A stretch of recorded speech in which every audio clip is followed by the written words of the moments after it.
Oui, bonjour. Bonjour à tous. C'est la rentrée scolaire. Des parents m'ont demandé si j'allais faire une vidéo. Je n'avais pas l'intention de le faire puisque effectivement j'ai déjà une vidéo sur la rentrée scolaire et il me semble que c'est toujours d'actualité. La seule chose qu'on doit ajouter, c'est le masque et puis, comment dire encore, le gel pour se laver les mains. Je le fais. La rentrée scolaire, c'est un moment extrêmement important. On recommence ce qu'on avait déjà fait avec d'autres copains, d'autres professeurs, une autre classe, etc. Donc, il faut tenir compte de tout ça, c'est extrêmement important. Depuis 1 an et demi, vous savez très bien que nous vivons avec la Covid et qu'il faut faire attention et respecter les mesures barrières. Je commence par ça parce que c'est très important, parce que la santé est primordiale. Si on n'est pas en bonne santé, on ne peut pas aller à l'école et les parents sont embêtés, etc., etc. Donc, il faut effectivement qu'on respecte les mesures barrières, qu'on se lave les mains le plus souvent et qu'on mette le masque, d'accord. Et quand on est malade, on ne va pas à l'école pour ne pas effectivement amener la maladie et on informe l'école. Ce n'est pas un problème du tout, il n'y a pas de honte à être malade. La maladie n'est pas une honte. Et ça, ce sont des petites choses qu'il faut savoir. Quand un enfant, donc, l'école va ouvrir, j'espère que vous avez préparé le matériel qu'il faut, le matériel, hein, les stylos, les crayons, etc. Le gel, j'en ai parlé, le gel hydro hein, j'en ai parlé, c'est extrêmement important, les ciseaux, tout le matériel qu'il faut pour l'enfant. Parce qu'on a souvent des parents, l'année scolaire ouvre, ils n'ont pas de matériel, ou au bout d'un mois, il n'y a plus de matériel. Ce n'est pas normal. Ce n'est pas normal du tout.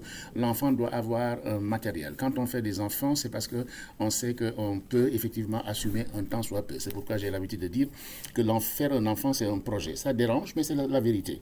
Hein, il faut assumer un temps soit peu. Et on sait qu'en Europe, en France en particulier, il y a la CAF qui aide un tout petit peu les parents, mais souvent certains parents prennent cet argent-là pour aller acheter de grosses télévisions, etc. Ce n'est pas normal. Cet argent-là, ce n'est pas c'est une aide pour tout simplement vous aider dans l'accompagnement à la scolarité de vos enfants, acheter des habits, du matériel scolaire, etc., etc. Aller chez le coiffeur, hein, oui, il faut peigner la tête, lutter contre les poux, les mauvaises odeurs, etc. Donc avoir un petit matériel pour l'enfant, les habits correctement, pas seulement investir dans une marque, parce que souvent il y a des parents comme ça, ils vont investir dans une marque et le reste de l'année, l'enfant n'a rien. Non, je préfère avoir des habits simples, des chaussures simples, mais avoir une quantité qui va me permettre effectivement de pouvoir gérer l'année, quoi. Mais avoir une belle paire de baskets et après tous les jours vous mettez ça, voilà quoi. Hein, il faut faire attention à ces choses-là, quoi.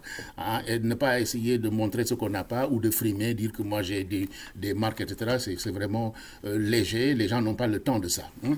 Il faut être efficace. L'autre chose que je voudrais dire, donc vous allez à l'école, l'enfant est préparé. Alors comment on fait? Il y a ce qu'on appelle un rythme de vie.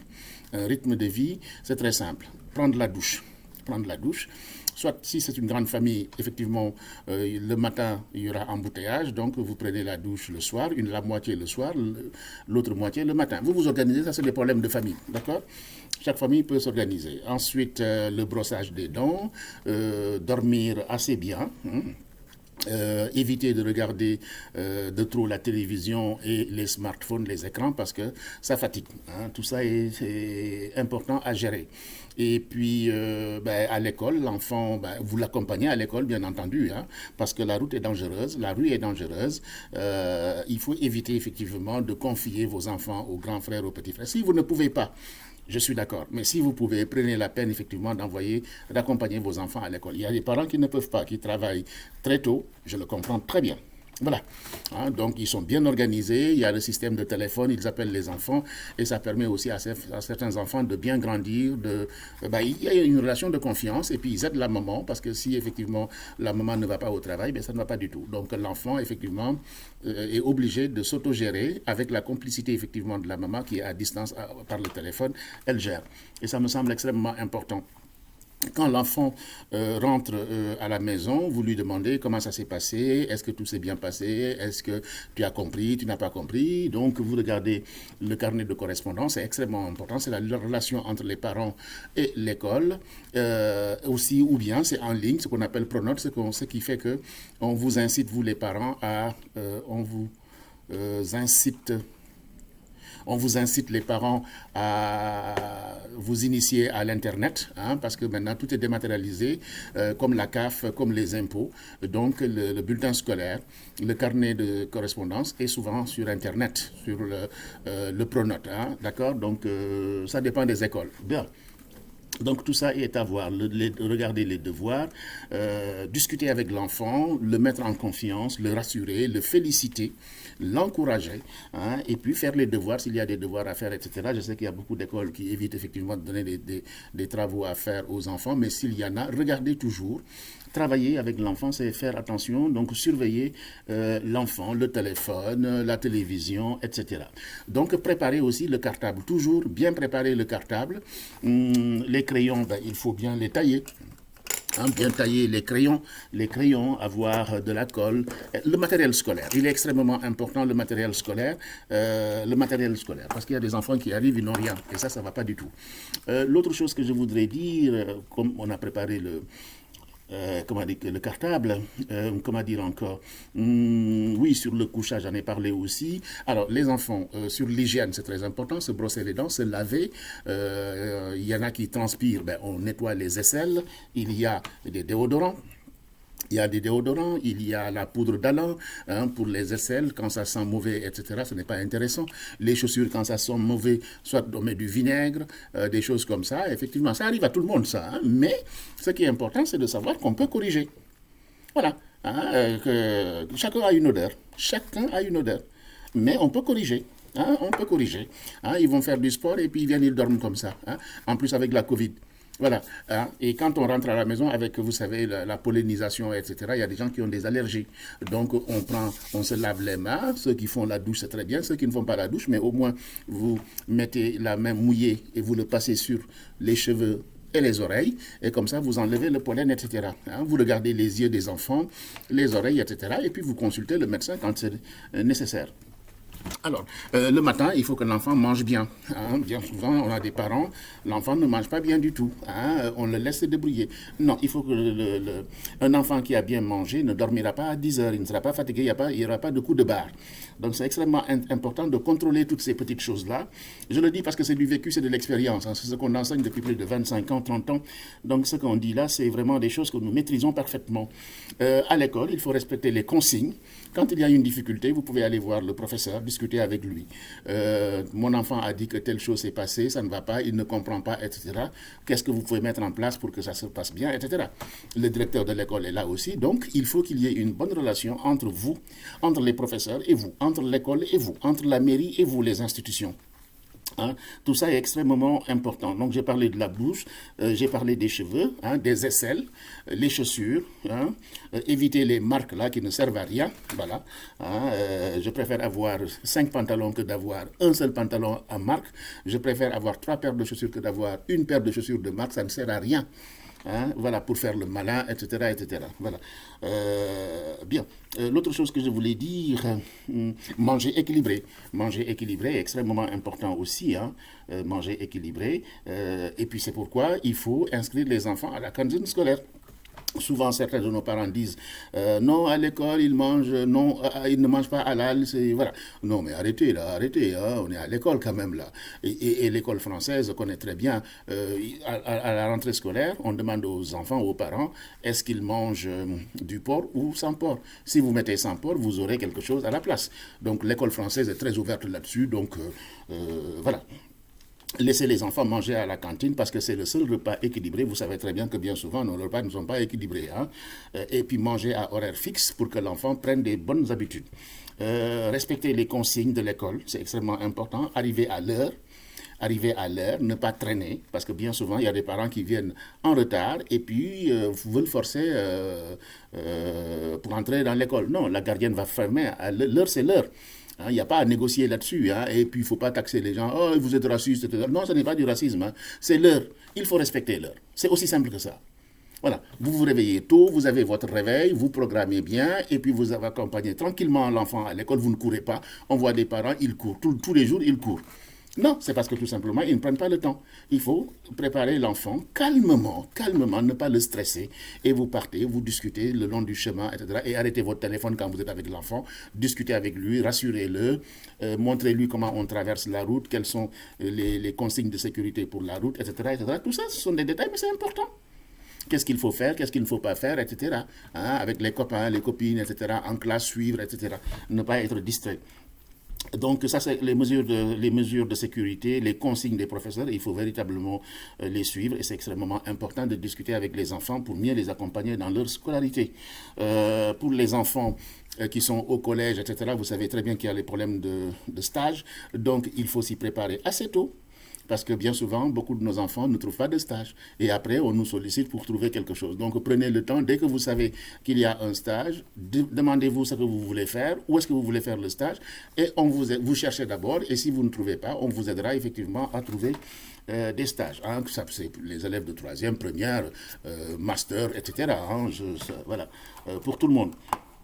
Et donc voilà ce que je voulais dire. Donc faire très attention aux écrans, très attention aux écrans. Regardez ce que les enfants regardent, gérer les contenus parce qu'effectivement les parents ont la responsabilité de gérer. Si l'enfant est trop accroché à son téléphone, ben vous débranchez la Wi-Fi. C'est vous les parents, c'est vous qui décidez. L'enfant ne doit pas décider à la maison. Hein, c'est vous qui décidez. Et donnez-lui effectivement des règles à suivre. Hein. S'il ne travaille pas bien, ben vous le sanctionnez sans frapper. Ne frappez pas les enfants. Il y a des systèmes pour les canaliser, les interdire le téléphone. Par exemple, s'ils font une bêtise, tu dis, si tu fais une bêtise, tu n'auras pas ton téléphone pendant une journée, etc. Tu ne regarderas pas la télévision, tu ne regarderas pas ton feuilleton préféré, etc., etc. Il y a des systèmes de sanctions sans frapper, hein, parce qu'effectivement, il ne faut pas frapper les enfants, on peut discuter avec eux, il ne faut pas qu'ils aient peur, etc. Hein, mais discuter et établir des règles, voilà. Ils peuvent utiliser la télévision, ils peuvent utiliser les écrans, mais de façon intelligente, mais pas être des consommateurs vraiment abusif, quoi, au point d'oublier l'école. Non, la priorité, c'est l'école. Et après, l'enfant a le droit de jouer. Je voulais aussi vous dire, c'est la rentrée scolaire, permettez à vos enfants de faire des activités, de pratiquer des activités sportives, comment dire encore, le centre de loisirs, qu'ils aillent au centre de loisirs, qu'ils pratiquent une activité sportive, c'est extrêmement important, ce n'est pas cher en général. Il y a les associations, il y a la mairie, hein, la natation, hein, etc. D'ailleurs, les premières semaines de septembre, les écoles, les municipalités invitent les associations culturelles, sportives, pour effectivement exposer ce qu'ils font et permettre à l'enfant de choisir. Voilà, laissez les enfants choisir ce qu'ils veulent, etc. Hein, ne leur imposez pas ce que vous voulez. Hein, moi, par exemple, j'avais imposé à mes enfants de faire du karaté et après ils m'ont dit non, papa, nous, on voulait faire du taekwondo. Je me suis trompé. Ben, vous voyez, même des gens comme nous, ben, on peut se tromper. Pour moi, je pensais avoir bien choisi. Voilà. Mais quand ils sont devenus un peu plus grands, ils m'ont dit que non, eux, le karaté ne les intéressait pas. Mais bon, nos enfants sont comme ça. Hein, vous leur dites comme ça, ils partent comme ça. Et nous, l'intention était une bonne chose, mais ça m'a amusé. Mais vous voyez, maintenant, j'ai compris. Et voilà, j'ai compris. Hein, j'ai fait une erreur, mais c'est normal. Nous apprenons tous. On ne naît pas parent, on le devient. On ne naît pas parent, on le devient. On apprend tous les jours. Moi, j'apprends tous les jours. Tous les jours, on m'apprend. Hein, sur les écrans, sur l'interculturalité, sur la discipline, sur l'éducation, etc. Et apprenez toujours aux enfants les valeurs. Si vos enfants viennent avec quelque chose qui ne leur appartient pas, dites non. Vous regardez les poches. Voilà. Hein, parce que vous les éduquez, mais à l'extérieur, ils font tout et n'importe quoi. Qui est-ce qu'ils fréquentent? Hein, il ne faut pas qu'ils fréquentent n'importe qui si vous n'avez pas la même éducation, etc. Voilà. Hein, et puis, le racisme, travaillez sur le racisme. Dites-leur de ne pas être raciste, de respecter tout le monde, chrétiens, musulmans, juifs, etc. Voilà, les personnes avec un handicap, il faut les respecter, il faut les aider, il faut être solidaire. On apprend à nos enfants. Les enfants sont notre miroir. S'ils sont gentils, c'est parce qu'ils ont vu que leurs parents sont gentils et polis. Les gros mots, il faut les éviter. On parle correctement. Hein, on a beaucoup de parents, ils utilisent n'importe quel mot et l'enfant est un perroquet. Il ne fait que répéter ce qu'il entend. Donc il faut qu'on fasse attention à tout ça. Voilà ce que je voulais dire grosso modo. L'hygiène dans la maison aussi, hein, l'hygiène, hein, il faut que la maison soit propre, aérée, il faut aérer la maison, hein, il faut aérer la maison, éviter de crier, le volume de la télévision, vous le baissez, et à une certaine heure, c'est fermé et tout le monde va se coucher. Et les parents, certains parents, je leur coachais en leur disant, si vraiment tu as besoin de voir ton film alors que les enfants sont là, ils dorment, ben, tu l'enregistres et le lendemain, tu le regardes. Hein. Maintenant, on a toutes ces possibilités-là. Hein, ou bien, voilà, parce que quelquefois, les enfants, ils dorment dans le salon, il n'y a pas de place. Donc, il faut qu'on s'organise en bonne intelligence pour tout ça. Voilà, je sais que ce n'est pas facile du tout quand on parle des familles, c'est pas facile du tout. Mais ce qui est très important, c'est être capable d'accompagner son enfant. Et ce n'est pas parce que vous ne savez ni lire ni écrire que vous ne pouvez pas accompagner vos enfants. Il y a des associations pour le soutien scolaire. Inscrivez les enfants.